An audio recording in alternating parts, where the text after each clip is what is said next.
Good morning students. Myself doctor Vishal Tiwari.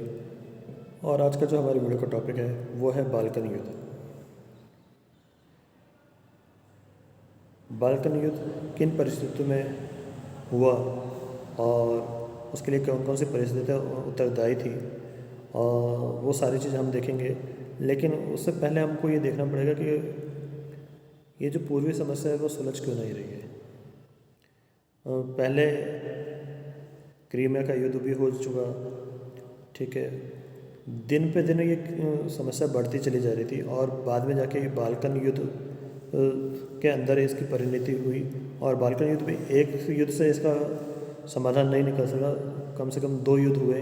और उसके बाद जो फिर संधियाँ हुई, क्या उनसे ये पूर्वी समस्या सुलझ पाई या नहीं, या फिर पूर्वी समस्या ही प्रथम विश्व युद्ध का कारण बनी, या पूर्वी समस्या के अंदर प्रथम विश्व युद्ध के बीज बो दिए थे। ये कहना सही है या नहीं, वो इस वीडियो के अंदर हम लोग देखेंगे, ठीक है। तो इसके अंदर हम जो अगर आगे बढ़ते हैं तो उससे पहले हम लोगों को देखना पड़ेगा बर्लिन व्यवस्था के बाद परिस्थितियाँ किस तरह से रही।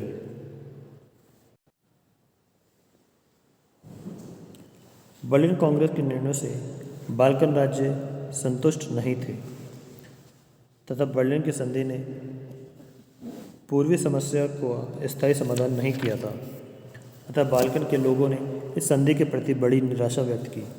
परिणाम स्वरूप संधि की शर्तों का शीघ्र ही उल्लंघन होने लगा। बर्लिन संधि के बाद पूर्वी समस्या में अनेक उलझन पैदा हो गई, जिसके कारण पुनः संकटपूर्ण स्थिति उत्पन्न हो गई। पूर्वी समस्या के उन विभिन्न उलझनों पर विचार करने से पूर्व उन विशेष परिस्थितियों का अध्ययन करना समीचीन होगा जिसके कारण यह संकट उत्पन्न हुआ था। जिनमें फर्स्ट है, बर्लिन संधि के अंतर्गत तुर्की के सुल्तान ने यह वचन दिया था कि वह अपनी ईसाई प्रजा के साथ अच्छा व्यवहार करेगा तथा उनकी दशा सुधारने का प्रयत्न करेगा, किंतु सुल्तान ने कभी भी अपने वचन का निष्ठा से पालन नहीं किया तथा तुर्की साम्राज्य की ईसाई प्रजा पर अत्याचार पूर्ववत होते रहे। दूसरे, बाल्कन क्षेत्र के सर्बिया, रोमानिया और मॉन्टेनेग्रो को स्वतंत्र राज्य बन चुके थे। अतः बाल्कन क्षेत्र के अन्य पराधीन राज्य उनकी ओर ललचाई दृष्टि से देख रहे थे तथा अपनी स्वतंत्रता के लिए उत्सुक हो उठे थे।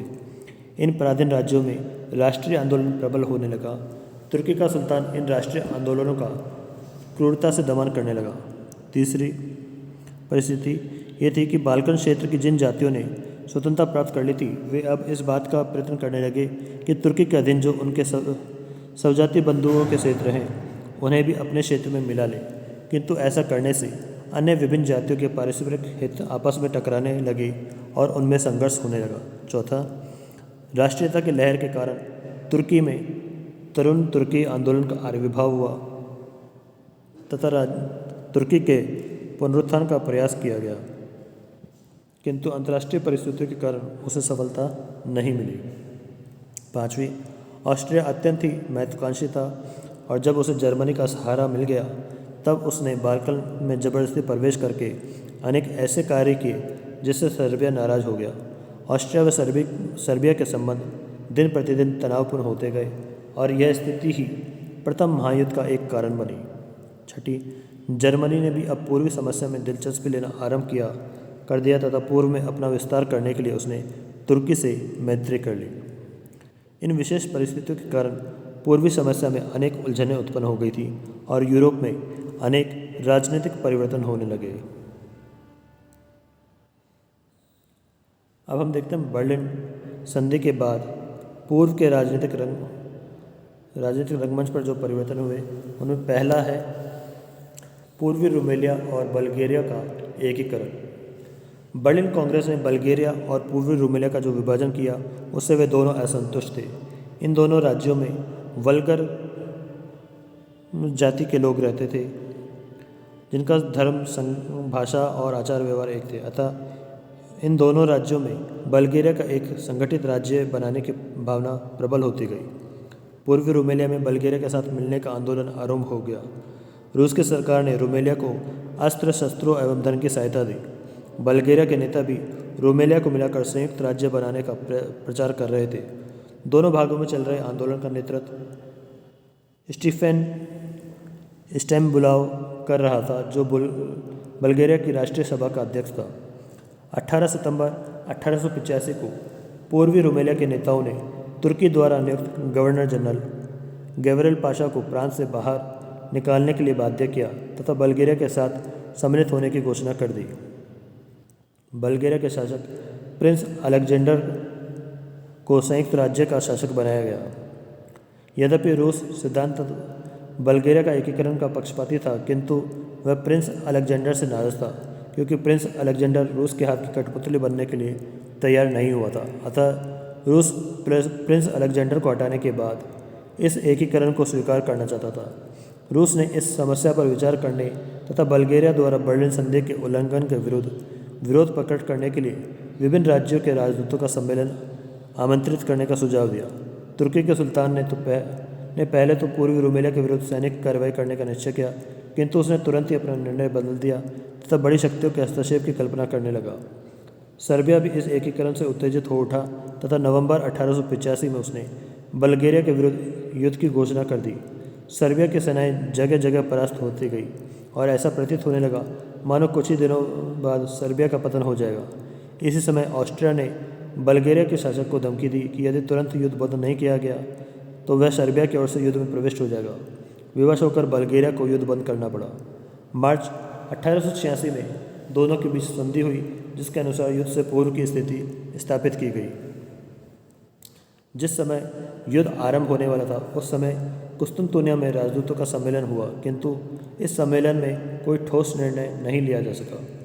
अगस्त 1886 में रूस ने प्रिंस अलेक्जेंडर को सिंहासन त्यागने को विवश कर दिया तथा बल्गेरिया में स्टेम्बुलाव ने एक अस्थायी सरकार गठित की, किंतु यह सरकार भी रूस के आदेशानुसार कार्य करने को तैयार नहीं थी। ब्रिटेन और ऑस्ट्रिया रूस का विरोध कर रहे थे। 7 जुलाई 1887 को बल्गेरिया की राष्ट्रीय सभा ने सैक्सोबर्ग के राजकुमार फर्डिनेंड को शासक निर्वाचित किया। रूस और तुर्की दोनों ने इस निर्वाचन का विरोध किया, किंतु ऑस्ट्रिया ने इसका समर्थन किया। रूस ने तुर्की से फर्डिनेंड के चुनाव को अवैध घोषित करने के लिए कहा। सुल्तान ने 4 मार्च 1888 को फर्डिनेंड का चुनाव अवैध घोषित कर दिया, किंतु इस घोषणा से किसी को कुछ भी हानि नहीं हुई, केवल रूस के आत्मगौरव को संतोष प्राप्त हुआ। फर्डिनेंड बल्गेरिया का शासक बना रहा। 1887 से 1894 तक बल्गेरिया का शासन स्टेम्बुलाव के हाथ में रहा। 1894 में उसने त्यागपत्र दे दिया तथा शासन के समस्त अधिकार फर्डिनेंड के हाथ में आ गए। फर्डिनेंड ने रूस के जार निकोलस द्वितीय से अच्छे संबंध स्थापित कर लिए। 1896 में तुर्की ने फर्डिनेंड को बल्गेरिया का शासक स्वीकार कर लिया। तत्पश्चात इंग्लैंड, ऑस्ट्रिया आदि राज्यों ने पूर्वी रोमेलिया व बल्गेरिया के एकीकरण को स्वीकार कर लिया तथा उन्हें इससे मान्यता प्रदान कर दी। इस प्रकार बल्गेरिया की समस्या का अंत हुआ।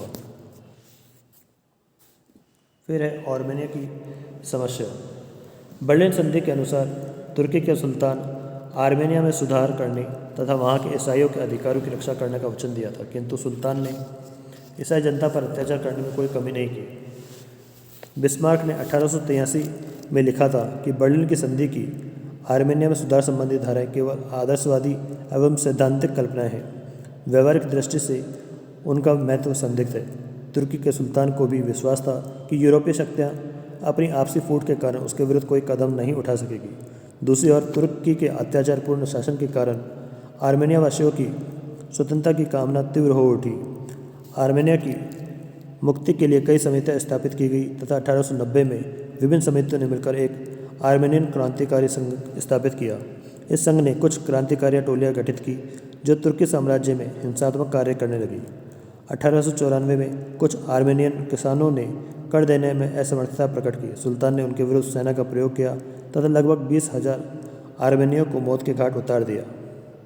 1895 में कुस्तुनतुनिया में जब आर्मेनियों का एक जुलूस सुल्तान को प्रार्थना पत्र देने जा रहा था, तब मुसलमानों की क्रुद्ध भीड़ ने सैकड़ों लोगों की हत्या कर दी। ऐसा प्रतीत होता था कि सुल्तान ने स्वयं इन हत्याओं को प्रोत्साहन दिया था। अगस्त 1896 में कुछ आर्मेनियों ने तुर्की से बदला लेने के लिए कुस्तुनतुनिया के बैंक पर हमला कर दिया। इससे तुर्की का क्रोध उबल पड़ा तथा उसने राजधानी में रहने वाले समस्त आर्मेनियों की हत्या करने का आरंभ कर दिया।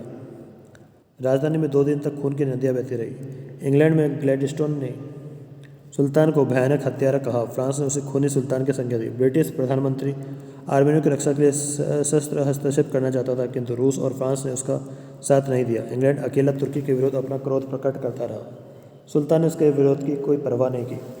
ब्रिटिश प्रधानमंत्री सेलिसबरी को अनुभव हुआ कि अब तक रूस के विरुद्ध तुर्की का समर्थन करके इंग्लैंड ने गलत घोड़े पर दाव लगाया था, किंतु अब वह अपनी गलती पर शोक प्रकट करने के अतिरिक्त कर ही कह सकता था। यूरोपीय राज्यों की आपसी फूट के कारण हजारों आर्मेनियनों को अपने प्राणों की आहुति देनी पड़ी। फिर है व्रत यूनान आंदोलन।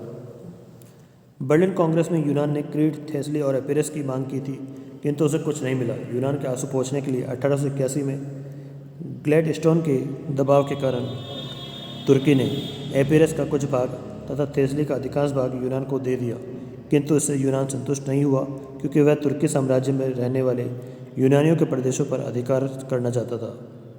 यूनान के लोग क्रीट को यूनान का महाद्वीप कहते थे। क्रीट के अधिकांश निवासी यूनानी थे तथा उनमें तुर्की साम्राज्य से मुक्त होने की भावना प्रबल थी। क्रीट में दो राजनीतिक दलों, उदारवादी एवं अनुदारवादी के बीच सत्ता के लिए संघर्ष आरंभ हो गया। 1889 में उदारवादियों की विजय के फलस्वरूप क्रीट में यूनान से मिलने का आंदोलन जोर पकड़ने लगा, जिससे वहाँ के ईसाइयों व मुसलमानों के बीच तनाव बढ़ने लगा और मारकाट आरंभ हो गई। सुल्तान ने क्रीट में सेना भेजकर क्रीट के आंदोलन का दमन कर दिया। मई 1896 में केनिया में ईसाइयों व मुसलमानों के दंगे भड़क उठे, जिससे यूनान में उत्तेजना फैल गई। 1897 में क्रीट में पुनः संघर्ष आरंभ हो गया। मुसलमानों ने ईसाई गिरजाघर में आग लगा दी। क्रीट के यूनानी नेताओं ने यूनान से मिलने की घोषणा कर दी।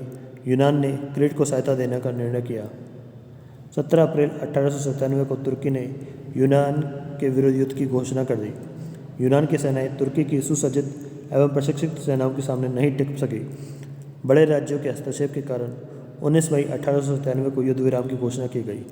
ब्रिटिश प्रधानमंत्री सेलिसबरी ने रूस, फ्रांस और इटली के सहयोग से संधि की शर्तें निश्चित की तथा सुल्तान को मानने के लिए बाध्य किया। 4 सितंबर 1897 को कुस्तुनतुनिया में संधि पर हस्ताक्षर हुए। संधि के अनुसार यूनान को 40 लाख रुपए युद्ध का हर्जाना देने का वचन देना पड़ा तथा थेसली का कुछ भाग पुनः तुर्की को देना पड़ा।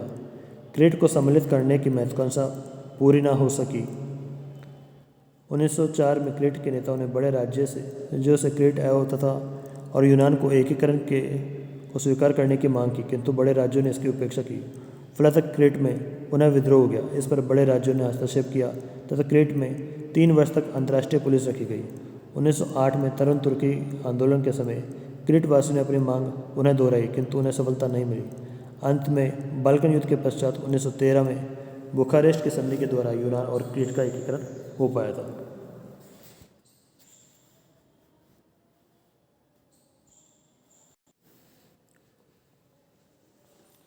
अब आगे है तुर्की में जर्मनी का बढ़ता हुआ प्रभाव। तुर्की तथा जर्मनी की मित्रता बर्लिन संधि का एक ऐसा परिणाम थी जो प्रथम विश्व युद्ध के अंत तक कायम रही। 1880 तक तुर्की में ब्रिटेन का प्रभाव सर्वोपरि था, किंतु इसके बाद दोनों की मित्रता में तनाव उत्पन्न हो गया। साइप्रस पर ब्रिटेन का अधिकार हो जाने से तुर्की असंतुष्ट था। 1882 में ब्रिटेन ने मिस्र पर अधिकार कर लिया, जिससे तुर्की को बड़ा आघात लगा। आर्मेनिया हत्याकांड का जितना विरोध ब्रिटेन में हुआ था, उतना किसी अन्य देश में नहीं हुआ। ब्रिटेन में तुर्की के बिगड़ते हुए संबंधों से जर्मन शासक विलियम केसर द्वितीय लाभ उठाना चाहता था। बर्लिन कांग्रेस में जर्मनी ने तुर्की के किसी भूभाग पर दावा नहीं किया था, अतः तुर्की जर्मनी का आभारी था। 1889 में केसर ने महारानी सहित तुर्की की यात्रा की, जहां सुल्तान अब्दुल हमीद ने उसका भव्य स्वागत किया। उसी समय से दोनों के बीच घनिष्ठता बढ़ने लगी। जर्मनी ने अपने सेना नायकों को भेजकर तुर्की की सेना को आधुनिक ढंग से प्रशिक्षित किया। जर्मन पूंजीपतियों ने तुर्क साम्राज्य में अपने व्यापार का विस्तार किया। तुर्की में जर्मनी के प्रभाव का विस्तार होने लगा। तुर्की को आर्थिक सहायता की आवश्यकता थी तथा जर्मन पूंजीपति तुर्की में पूंजी लगाने को तैयार थे। कुस्तुनतुनिया में बर्लिन बैंक की एक शाखा स्थापित की गई। जर्मन पूंजी की सहायता से तुर्की में रेल लाइन बनाने का कार्य आरंभ हुआ।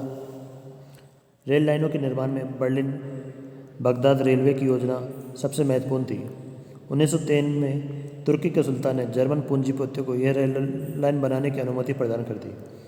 ब्रिटेन ने इसका विरोध किया क्योंकि इस रेलवे लाइन के बन जाने से फारस की खाड़ी और भारत में उसके व्यापारिक और साम्राज्य हितों को ठेस पहुंच सकती थी। रूस और फ्रांस ने भी इसका विरोध किया, अतः यह योजना कार्यान्वित नहीं हो सकी। ब्रिटेन ने जर्मनी की महत्वाकांक्षा पर रोक लगा दी। उधर नाविक प्रतिस्पर्धा के कारण ब्रिटेन व जर्मनी के संबंध बिगड़ते जा रहे थे।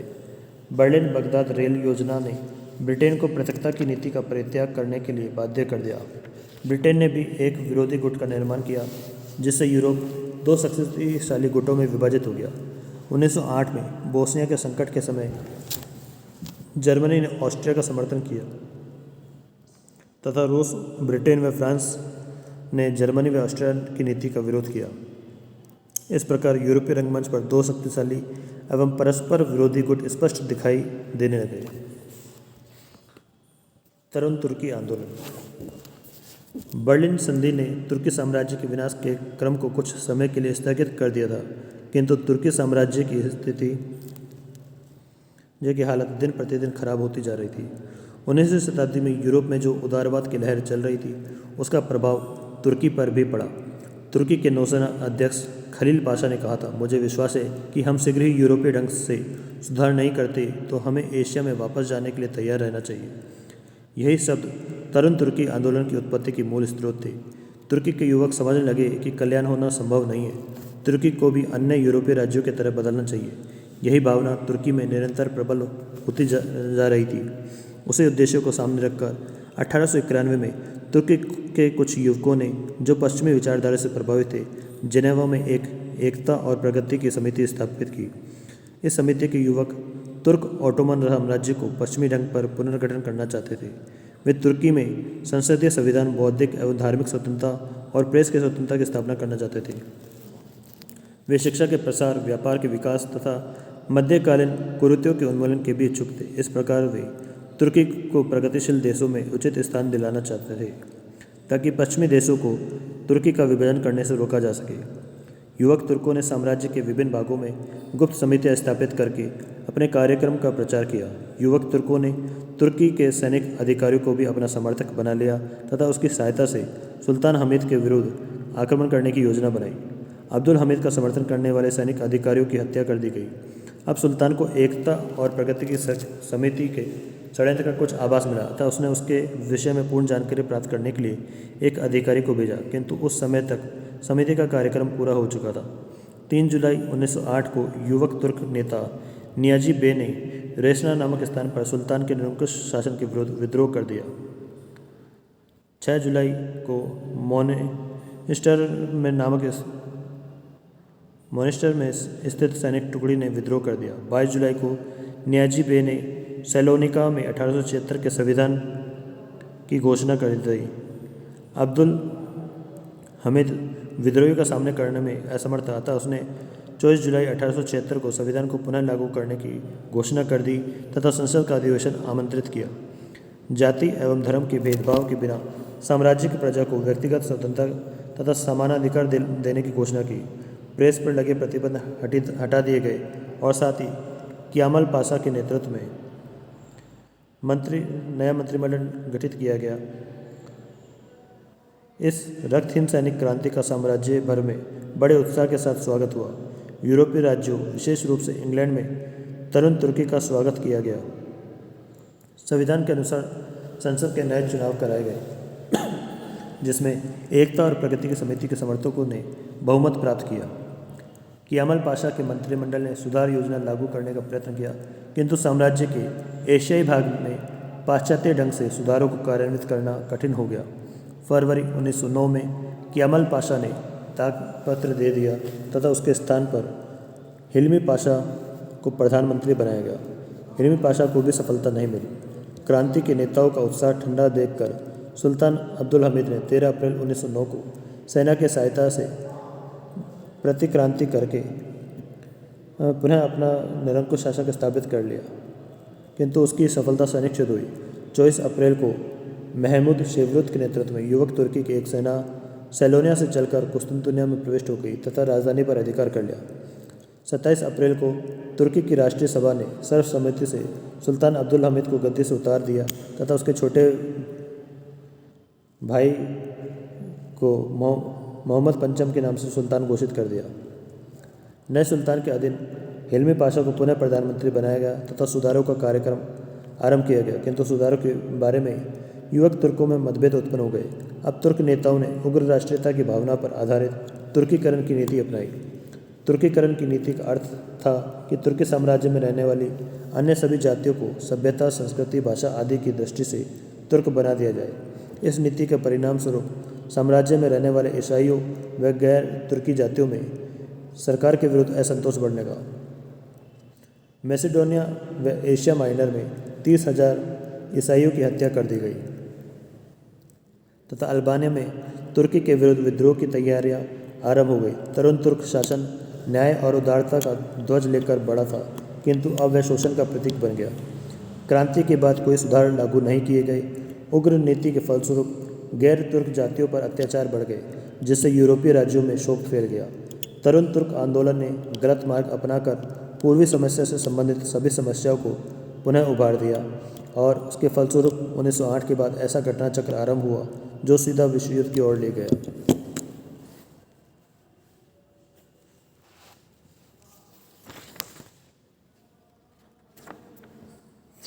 ऑस्ट्रिया द्वारा बोस्निया और हर्जेगोविना पर अधिकार। बर्लिन की संधि के अंतर्गत ऑस्ट्रिया को बोस्निया व हर्जेगोविना के प्रशासनिक अधिकार प्रदान किए गए थे, किंतु ऑस्ट्रिया इन प्रदेशों को स्थायी रूप से हड़पना चाहता था। इसके कारण अनेक कारण थे।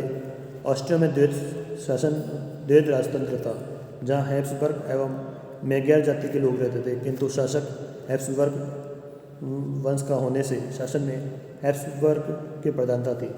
हैब्सबर्ग व मैग्यार लोग अपने अपने प्रधानता के लिए झगड़ते रहते थे। बोस्निया व हर्जेगोविना में सर्व जाति के लोग भी थे। ऑस्ट्रिया चाहता था कि बोस्निया व हर्जेगोविना का ऑस्ट्रिया में विलय हो जाने से सर्ब और मैग्यार जाति के लोग आपस में संघर्ष करने लग जाएंगे, जिससे हैब्सबर्ग की प्रधानता बनी रहेगी। इसके अतिरिक्त पूर्व में साम्राज्यवादी विस्तार ऑस्ट्रिया की विदेश नीति का मुख्य आधार था। इधर तुर्की में तरुण तुर्की आंदोलन सफल हो रहा था, अतः ऑस्ट्रिया के शासकों ने अनुभव किया कि यदि सुधारों के फलस्वरूप तुर्की एक शक्तिशाली राज्य बन गया तो उसकी महत्वाकांक्षा